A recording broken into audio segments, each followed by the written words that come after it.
Good morning. Good morning, everybody. And thank you for joining us at the Pride of Capitol Hill. Let's hear it for Eastern High School.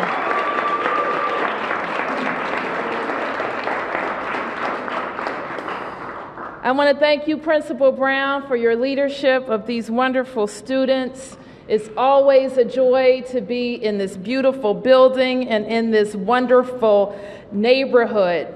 And you may have heard, I have some news. Let me first acknowledge our education team. Where is our public education team in the District of Columbia? Please join me here, if you don't mind.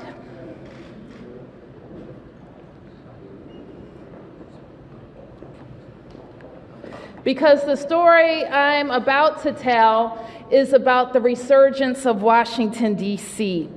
And you have heard me say often that that resurgence is tied directly to our investments in public safety across all of our neighborhoods and to our robust investment and commitment to public education reform. So when we talk about education, we're really talking about the success of Washington, D.C. And the story of DCPS is so similar to the story of our great city.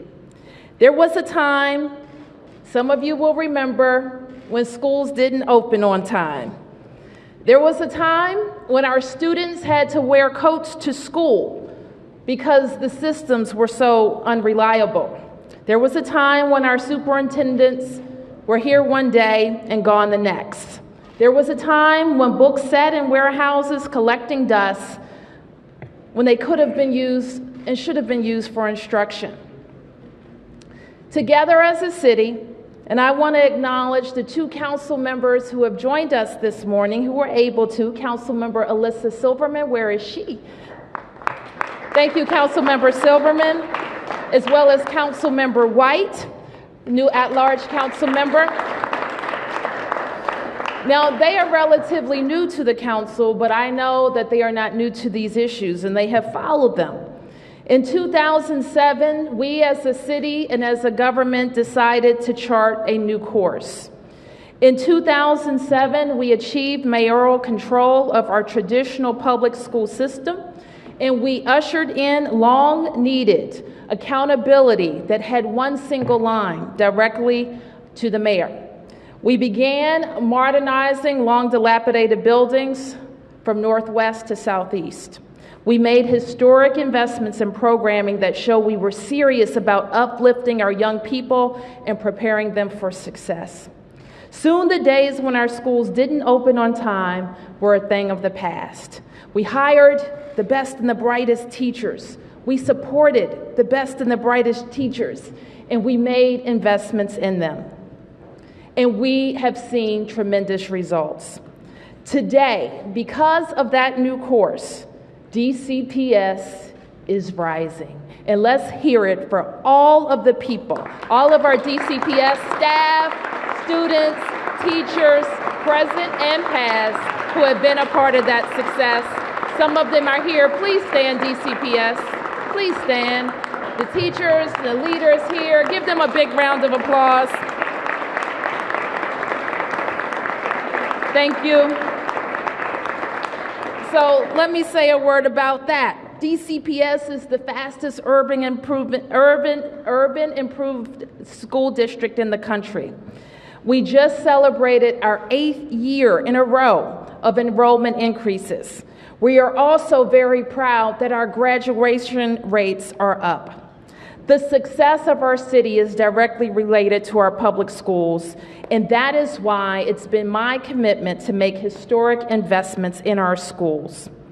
$220 million additional in the 2 years that I've been mayor to modernize our schools. And that's good, Betsy, but we have $1.5 billion to go. We also had and made a commitment to a 2% increase in the uniform per student formula, which makes a real difference in schools all over our city.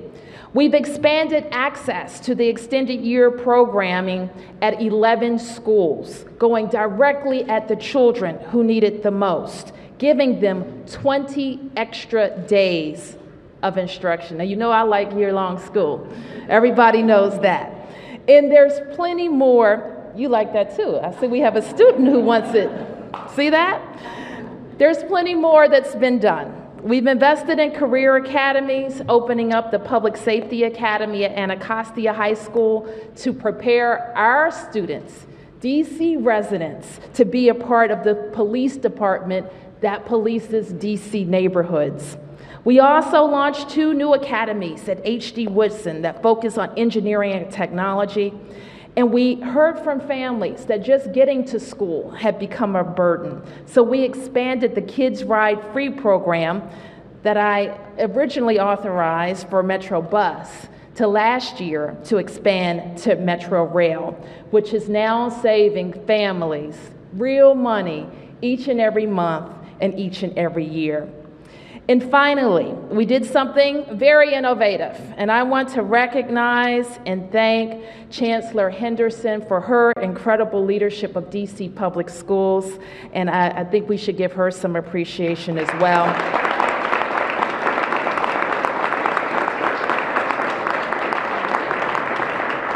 She came to me early in my tenure with a plan for empowering males of color. That meant we invested $20 million, and we will over the next 3 years, for the achievement of young boys of color. We're mentoring 500 young people throughout the district, and we opened a school, Ron Brown High School, to prepare young men for college and career and for life. So our entire education team is here because we're going the extra mile to collaborate. Part of, and one of the huge benefits of having the schools in the mayor's line of authority is that we can collaborate with all of the agencies of the government.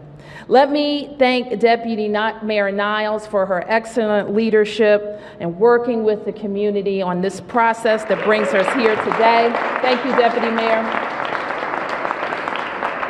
And the Deputy Mayor has been in the forefront of leading the cross-sector collaboration task force, which is working so very hard to improve coordination among DCPS and our public charter schools. And earlier this year, you see President Ron Mason here, Ron Mason from the University of the District of Columbia. We're so proud that he launched a partnership which offers, listen up Eastern High School, full scholarships and stipends to valedictorians and salutatorians from DCPS and public charter schools, scholarships to UDC.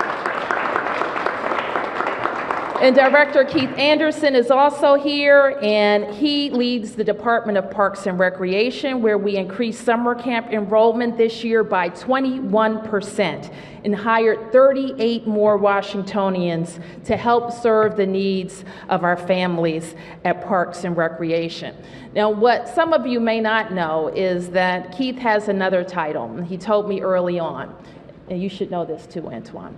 He calls himself the Evening Chancellor.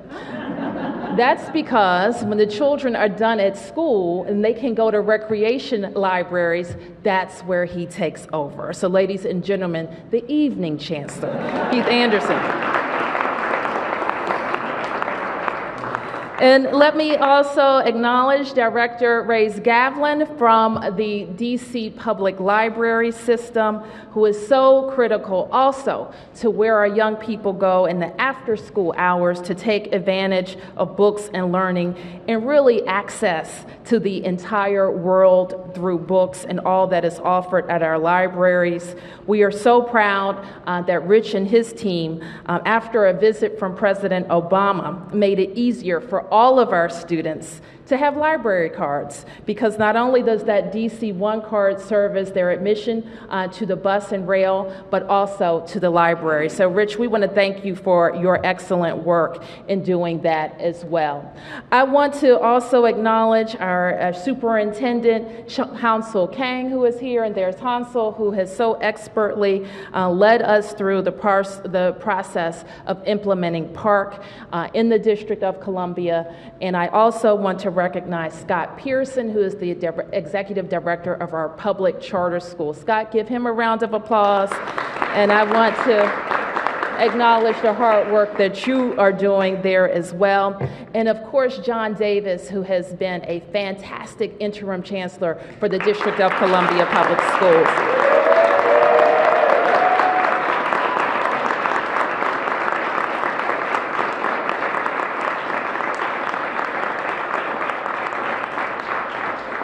So we've come a long way, but there's plenty more to be done.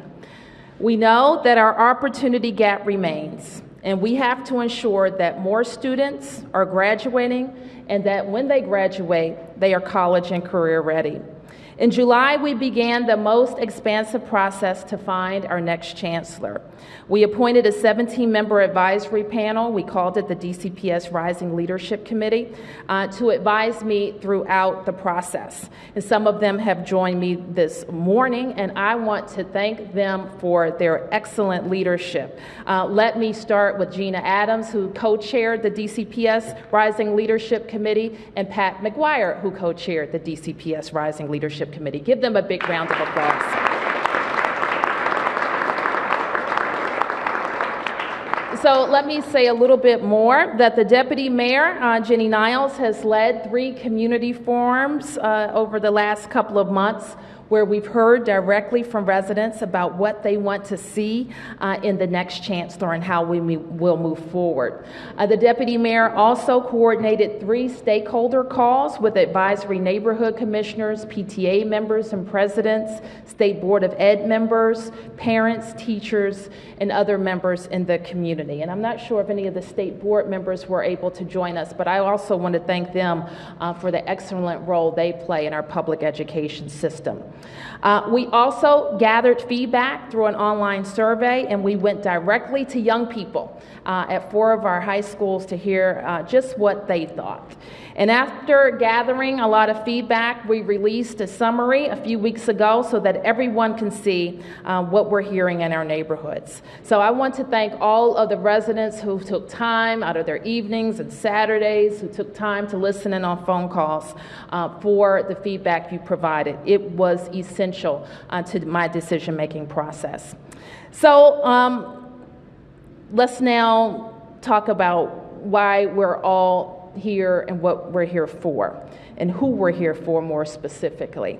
We're here for every child in the District of Columbia who knows that if they work hard and if people expect the best from them, that they can have a quality life right here in this school. So when we heard questions about why we are targeting, for example, our young boys of color, we didn't shy away from having that argument, and we didn't hold back. I haven't forgotten the criticism also that we faced when we had to stand up and really stand behind why we had at-risk funding and what it meant to have at-risk funding for some schools. We had to be strong and strengthen our resolve. We doubled down on our investments, and we continue to spread the word about innovative ways that we plan to change the trajectory for not just our boys, but for all the kids who need what they need, when they need it, and how they need it. We asked residents of the District of Columbia to join us in this process and be one of the 500 for 500. And that meant we asked people to be reading coaches and go into our schools and help young boys. The young boy who was my partner was Tyler. And Tyler and I spent some Thursdays together at Malcolm X Elementary School so that we could focus on his reading. So looking ahead, after we have had a really engaging and robust engagement process. I'm proud to announce today that I have selected Antwan Wilson to be our next Chancellor for DC Public Schools. Please join me in welcoming Antwan Wilson.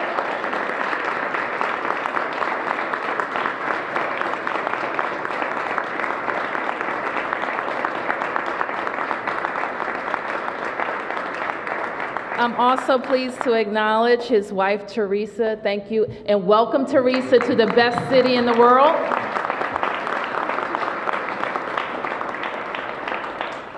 So Antoine is a lifelong educator. He will be joining the District of Columbia from Oakland, California, where he serves now as the superintendent. As superintendent, he is focused on managing and improving a complex organization, championing important messages to improve teaching and learning, increasing high school graduation rates, and improving social and emotional learning and special education practices. He's done this while correcting instructional practices in Oakland and negotiating increased teacher pay and per pupil student funding. Before Oakland, Antoine served as the assistant superintendent for post-secondary readiness in Denver, and there he focused on school turnaround, improving access to AP courses, and expanding dual enrollment opportunities for students. Antoine is a teacher.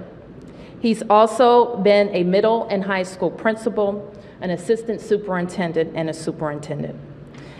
And while we know it's been very difficult for him to make the decision to leave Oakland, and it's been difficult for me to tell the people of Oakland, we need him, and we need him. We are thrilled to have him with us. So make no mistake that we have a fantastic team at DCPS, and I couldn't be prouder of the work that we have accomplished together since we so robustly invested in school reforms. And again, I want to thank them from the bottom of my heart, and know that we're going to continue to grow strong together. The DCPS team and our community should look forward to meeting Antoine over the next weeks. And we want to work with the council, who I know also has an engagement process planned. And then we will invite Antoine and his family to Washington, D.C., so that he will help us on the next steps for DCPS. Ladies and gentlemen, Antwan Wilson.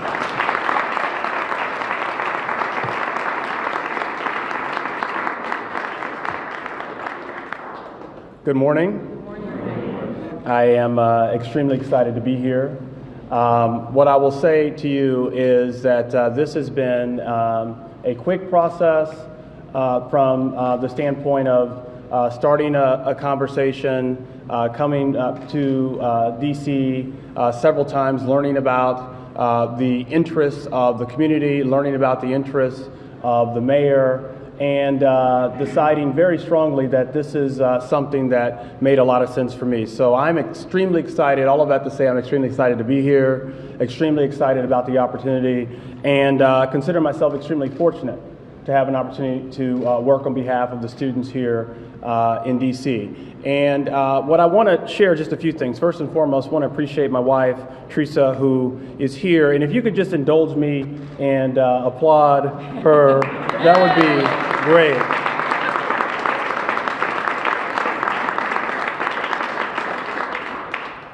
You know, at the end of the day, this is really about an opportunity to lead, an opportunity to be a part of a strong team of educators, a strong team who've been working centrally, and then also people who have been in the trenches, in schools, and making a difference in the lives of young people.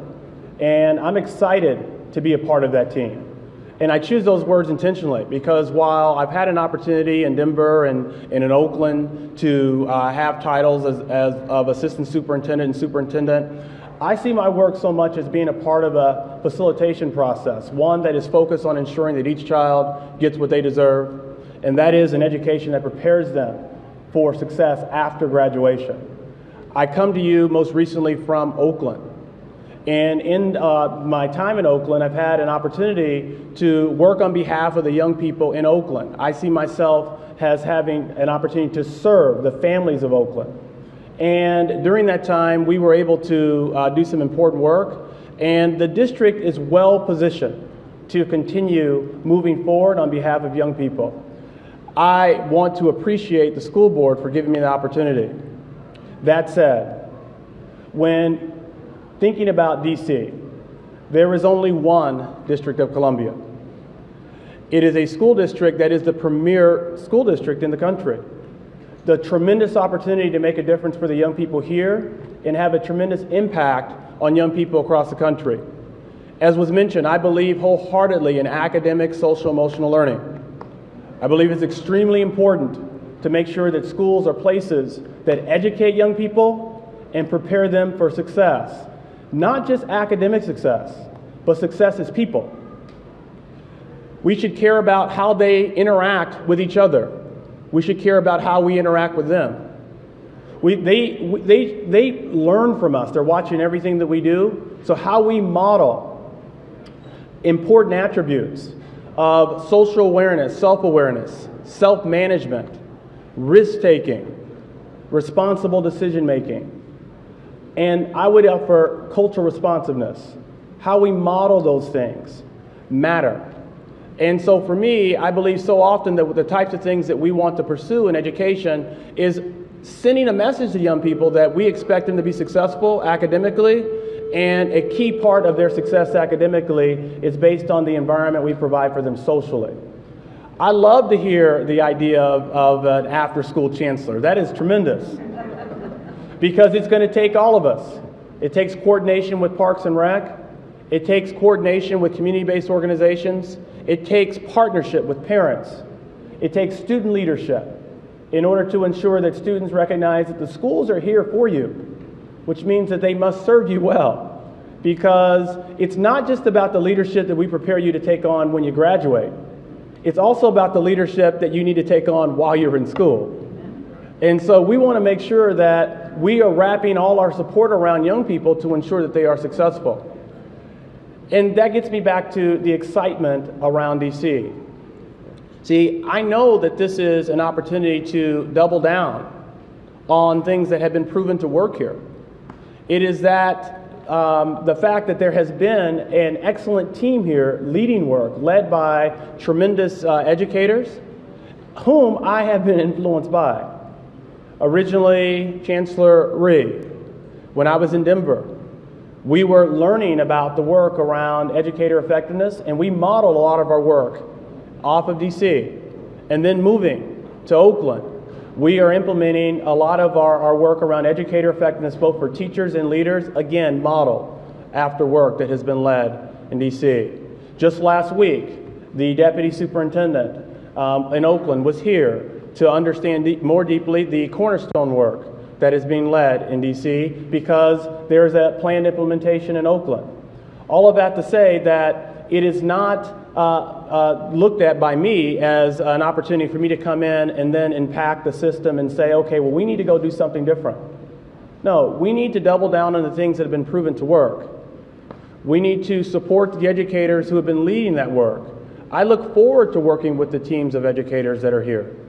I look forward to working with the principals here. I was a principal. It's a hard job. But it's fun. It's a great opportunity, because every day you get an opportunity to model for young people and put teachers in the best position to do what they sign up to do, which what they live and die for, and that is to ensure that young people are successful. I look forward to partnering with the district's teachers. To teachers, I want to say thank you for your service. Thank you for believing in young people.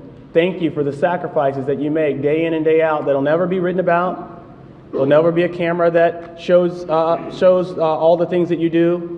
But I will tell you that those sacrifices, those expectations, that time spent collaborating, planning lessons, that time spent purchasing those additional materials, or thinking about the types of excursions that you want to take young people on to help them really grasp a concept that you know is so essential for their learning. That time is so valuable. That time spent by you was so instrumental for me in my journey here. Many people who have had an opportunity to work with me heard me share my story. As a young person being raised by a single parent, teenage parent, where we had to move year after year after year in order to, one, be safe, and then eventually to ensure that we got an education. I understand the importance of the system working. I understand the value of having educators who can instill, a sense of empathy and understanding, but at the same time, great expectation that we succeed. And so it is in that I say that our work is to make sure that we are positioning our educators to be extremely successful. And we want to accelerate, but we also want to understand, and I want to hear personally where we can get better, how you'd go about it, what you think is important. Because it's only through understanding together where we can improve that we'll make a difference. See, the fact of the matter is we do not have a young person to waste. We cannot afford to say that because a young person had a bad day or a bad month, that we are going to now abdicate our responsibility to ensure the system works for that young person. We need to be able to say to our young people that because you attend school in the District of Columbia, because you live in the neighborhoods that you live in, because of the history of your family and the family unit in which you're in, you're expected to be successful. The system expects you to succeed. Young people should feel a sense of privilege being in such a system. To be in a system where they know that whether they get everything right the first time or they stumble numerous times, that there will be adults there to help them succeed. And that is being modeled from the top of the organization all the way to throughout the organization and throughout the city. DC provides a unique opportunity because there's strong collaboration and opportunities for collaboration because of the setup of the city. Because of the setup, it provides a tremendous opportunity to address the opportunity gap, to address the belief gap. People say, how will you do that? Well, it's quite simple. I mentioned academic and social emotional learning. I mentioned the collaboration across the city and ensuring that young people cannot tell the difference when they're being passed off from one city department to another in terms of meeting their needs. But there's additional work that we can do. One is we can make sure that our systems are not sorting young people. Not sorting young people where we are saying, you have an opportunity to attend a four-year school, and you have an opportunity to just graduate high school. Is that type of sorting that made the difference in terms of some of my friends not making it through the system. I want to ensure that we are implementing a system that says from the moment you start school, that you hear the same message that I heard from my mother when I was 5 years old, and I asked, when does all this end? And that is when you graduate college. That's what we want to do. I look forward to being a part of that effort. I'm so excited to be here and to do the work on behalf of the children and with the educators here in DC. And with that, I'll pause.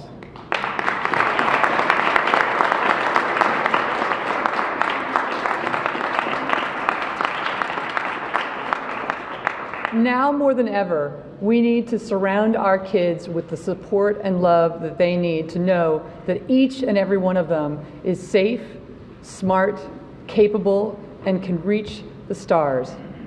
We have a whole team here, and we are devoting the whole government to making sure that our kids have that support that they need. And so I welcome you, Antoine, to this team. And I'm excited to continue to figure out how we break down barriers so that our kids get everything they need from all of us who are up here today. Thank you, Jenny. Thank you. So we have some time for questions, and I'm assuming you don't want to answer the questions. So if you want to take your seats, you may. Give it up for the education cluster.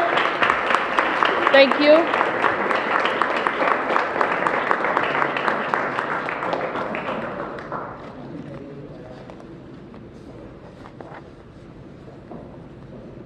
Okay, who's first? The students. Why don't we take 3 student questions, then I have to go to the press, okay? 1, 2, and 3. Yes, ma'am. So, my name is Ayana, and I've been in high school for 3 years.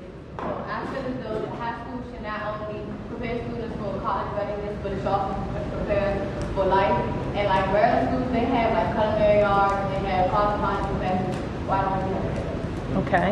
And so we do have some, and so we want to make sure you know about all the programs because we've set up, now we're up to 11 academies across the city where you can, if you're, cosmetology, for example, is offered at Roosevelt Senior High School, and culinary, I think, at 2 high schools now, at Ballou and also Roosevelt. Virginia can fill in, but before I do that, why don't we just ask Mr. Wilson what he thinks about how we can focus on some career readiness like you mentioned. So thank you. What we talk about, and I talk a lot about, is college, career, and community readiness. And just to be clear, I paint college with a very broad brush. For me, that is valuing 4-year, 2-year institutions. It means valuing certifications. It means valuing students who receive their education through traditional institutions or through their employer or through military service. It is to say that we need to make sure that we prepare young people for success in the 4-year school so you can make a decision as to whatever you want to do. So I want to name that first and foremost. Second, the work that I have been able to do over the last several years has been about thinking differently about high school and then leveraging career pathways as a means to make education relevant. And it's not, what we're not saying is that, for instance, when we pursue a culinary arts academy, which I have lots of experience implementing, or an engineering pathway, that's necessarily what you need to do later when you graduate. It is to say that because you are interested in culinary arts, that we can develop a pathway that prepares you to graduate high school, get college credit, and then allow that interest to lead to you to do whatever you want to do once you graduate. Thank you. Yes, young man.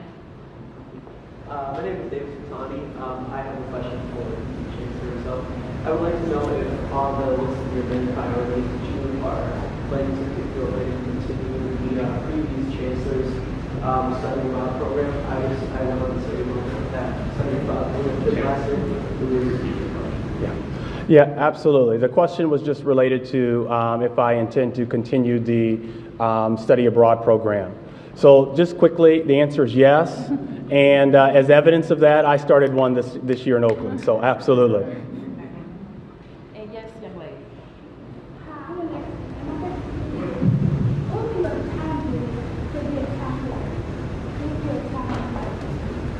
I heard that challenges to be to be a chancellor? Yeah, well, what I would say in terms of I'd like to think about challenges as opportunities, just to reframe, but she asked what my challenges would be as a chancellor. And I like to think of challenges as opportunities, and you know, the greatest challenges is related to eliminating the achievement gap. I mean, at the end of the day, it's making sure that young people are all growing and accelerating their learning. That's every young person, regardless of whether or not they enter ahead in terms of school or they enter behind. So accelerating, and while doing that, making sure that some students grow faster. But that's also what makes it fun. And as I say to my children every day, we do this work because it's hard. And so I look forward to the opportunity. Now, young people, I have to take some press questions. Let me start here, Ben. Mr. Wilson, Ben Knuckles with the Associated Press. A cornerstone of school reform in the district under Michelle Rhee and Kaya Henderson has been evaluating teachers based in part on their students' test scores. The highest performing teachers get bonuses, the lowest performing teachers get fired. Do you support continuing that, evaluating based in part on test scores? Well, I think making sure that there are really strong observation and feedback practices are important. And so when you ask about evaluation, I would say that my experience has been that educators throughout the system appreciate evaluation, observation, and feedback. And what I will say is this: I look forward to spending time with our teachers, with the leadership team and educators here to understand where we can get better in that regard in terms of the current system and what types of things we need to double down on. Should test scores become less of a factor in evaluations or more of one? Well, I look forward to having that conversation internally, and then we'll make a decision from there, and you'll get to hear about that. Tom? Thank you, Mayor. Mr. Wilson. Tom Sherwood from Channel 4 News here in town. How long is your contract for? You were only in Oakland for 2 years. It's a fairly short time in an urban school district. How long is your contract here, and will your children attend DC public school, not charter? Yeah, so thank you. What I would say first and foremost is that I was in my 3rd year in Oakland and enjoyed my time there, and this was an extremely difficult decision. So when you ask, about my contract, it's 2 years here, and it's 2 years, and my children, I look forward to them attending public school as they do in Oakland, and they're looking forward to coming to DC. Ms. Brazil? Can I follow up on Tom's question? What are the other terms of your contract, and what is your expected pay level? Let me turn to those questions. And so I thought it would also be helpful to look at our experience with chancellors since Michelle Rhee. And Michelle Rhee had a starting base pay of $275,000. So listen to this, folks. Stay in school, do the right thing, and you can get a big job like Mr. Wilson. Kaya Henderson had a starting salary of base salary of $275,000 as well. Mr. Wilson will have a starting base salary of $280,000. So we were trying to get him a little bit closer to where he is in Oakland, $280,000. Ms. Rhee and Ms. Henderson also had performance-based bonus that they could earn, which was up to 10% of their salary. Mr. Wilson will also have a performance-based bonus that he can earn, which will be 10% of his salary. Ms. Henderson, and we believe Ms. Rhee, though we haven't been able to confirm this, also had a signing incentive at 5% of the salary. Mr. Wilson will also have a one-time signing incentive to his salary, and he will be eligible for moving expenses as well as temporary housing expenses for 3 months.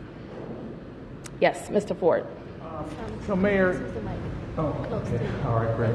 So, Mayor, you obviously had a search committee. They looked at a number of people. Why this particular candidate?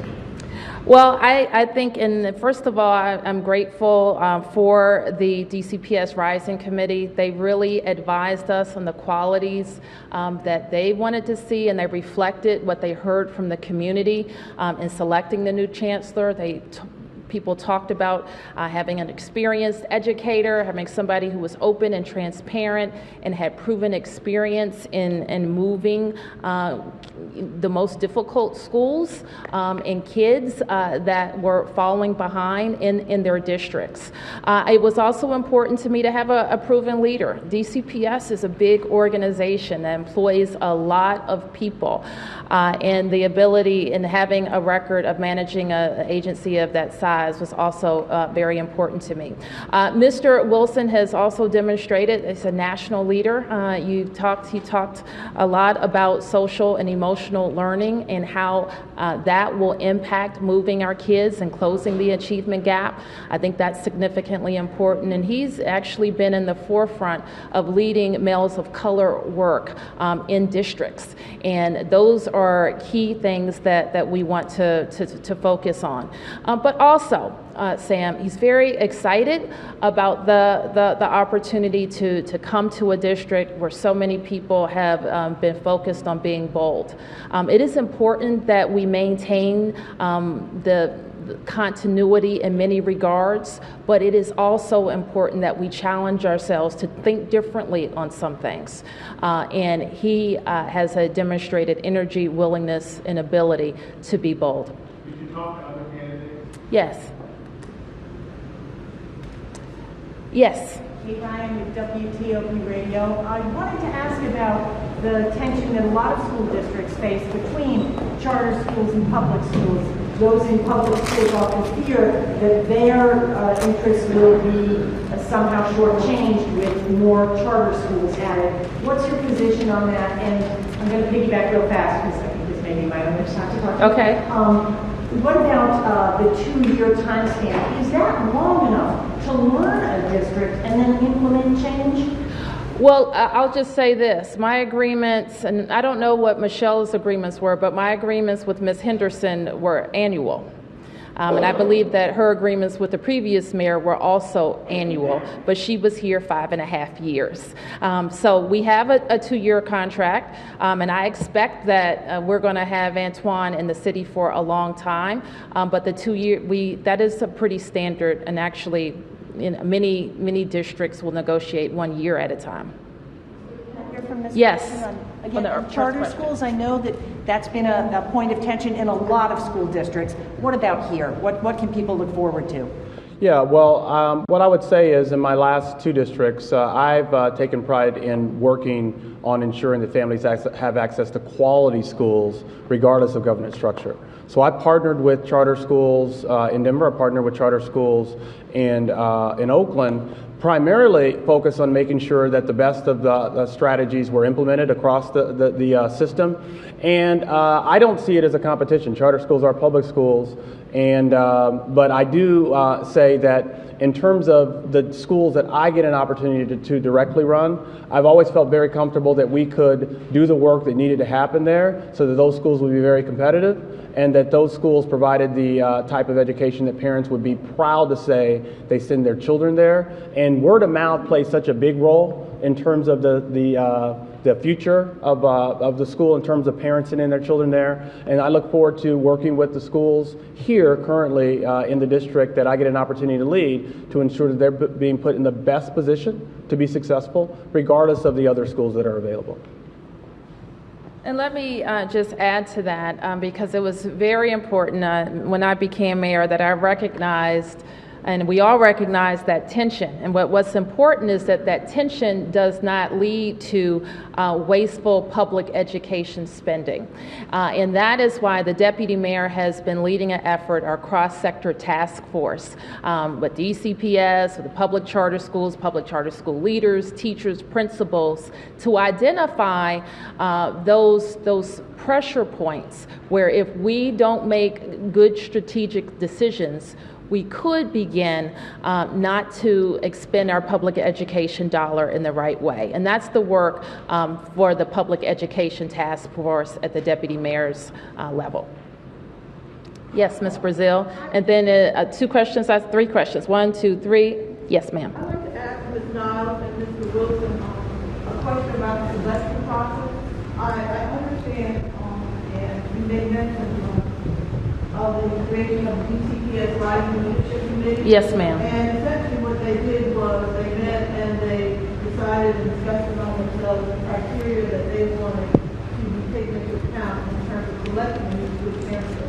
But contrary to what is provided in DC law, and specifically DC Code 1-523, that committee was supposed to be provided with copies of the resumes of the individuals under consideration. And a meeting was then supposed to be convened to hear their opinion and evaluation of the candidates. That never happened. I'd like to get some idea from Ms. Niles why she had the committee but never sought the advice or shared with them information about the finalists for the position. And how many times did Mr. Wilson meet with the mayor's staff, and who did he meet with? I'm happy to answer that question. And let me just say, Ms. Brazil, that we are certainly not only operating in the spirit of the law, but to the letter of the law. And the committee is an advisory committee. It is not a search committee. It does not have the ability to hire the chancellor. And that discussion was happened on a number of occasions in public meetings, and the committee voted to advise me on the qualities it sought in the next chancellor, in addition to how we could probe the candidates to figure out if they lived up to those standards. The committee, it was clear during those discussions that the committee would be presented with the finalist resume, which we convened that meeting today. This morning, and they were presented with the finalist. Mr. Wilson. Was there anything? I don't understand what you just said. The law is very clear. It doesn't say it's advisory. The law lays out the process that's supposed to be followed in selection of a school chancellor. and it says the resumes of the people who are being considered are supposed to be provided to the committee. Yes. That did not happen. The committee met this morning at 9 o'clock and was simply told that you had chosen Mr. Wilson. That's correct. So how can you then say you think the process was flawed? I presented, and I am certainly very clear about the law. I think some of the things that you said are correct and some not exactly. The law says that we must present a resume, and that's what we did of the finalist. Is there any other? The resume of the candidates under consideration. No, it doesn't. Yes. Joe Hunt from Washington Post. Yes. Mr. Wilson, have you decided where in the city you want to live? That's my first question. And the second question is, in Oakland, you were criticized by white critics who described you as the new face of Jim Crow in Oakland. Did that sort of criticism and tension in Oakland have any role in your decision to lead the district there? So, first and foremost, thank you. I haven't decided where I'm going to live. I was told I was going to be asked that question, but I have not. Two, I will say this, that I was happy to lead in Oakland, and until a few weeks ago would have told anyone who asked that I would continue to be leading in Oakland. And so this was a unique opportunity. I want to be clear. I've had several opportunities, and it was very easy no. There's only one DC, though. And, you know, when DC calls, and considering the amount of attention DC gets, but also just how much I have admired the work here, I had to pay attention to that. So just want to mention that. And then lastly, in terms of the work, let's be clear. I focused on equity. I focused on making sure that every child gets a great education.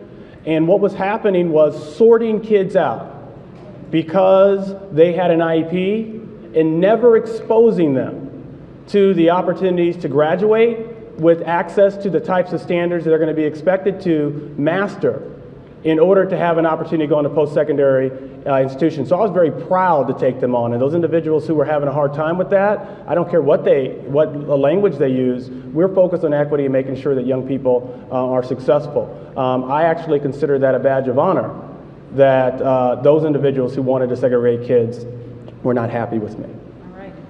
One quick follow-up, which goes back to where you're going to live. Will you put your kids through the lottery system in the district when they apply for schools? I look forward to our students coming in and following whatever process that is available here. I spent a lot of time in Oakland developing a system that was fair, and I look forward to being a part of that system here. Oh, who's that? Okay. I'm sorry. Mayor Bowles, I have a quick question. Yes. There are some people in the community who will question why you would get a chancellor from California when there are people who are perfectly qualified to be chancellor here in the district. What would you say to those? Well, I would just refer back to the earlier statement that I made, and certainly we have outstanding educators and leaders in DCPS, but my job when I'm making an appointment is to look at the public school system, the agency, look at the kids, look at the needs of the entire city, and make the best choice for the leader who I think can partner with me to carry out my vision, and that's Antoine. Mr. Wilson, I'd like to follow up on Joe's question. Bob Barnard from Fox 5 News. A lot of decision making. It sounds like you maybe are taking a pay cut to move to an area that's kind of high cost of living. Specifically about your children, did the fact that they're coming to public school here in DC weigh into your decision making? Could you repeat the last part of that question? Yeah. How important was it for you to talk to your children about, hey, we're moving to DC and you'll be going to DCPS? Did that weigh into your decision? Yeah, so the first part of the question in terms of the cost of living, you must not have recently been to the Bay Area. So it is certainly much better here, just to share that. What I would say is that I don't make decisions based on salaries, and I make decisions based on an opportunity to make a difference for young people. And so that was not a factor for me at all. And one of the first conversations that I had was with my 14-year-old daughter. Even before I spoke to my wife, I spoke to my 14-year-old daughter. okay, because she transitioned to Oakland and it was challenging. And I wanted to make sure that she thought this was something that she could support. And her very clear answer to me was that absolutely, you should go for it. So when I've talked to my wife and I mentioned the opportunity and she raised Aubriana, Aubriana said I should go for it. So thank you. Thank you very much, everybody. Thank you.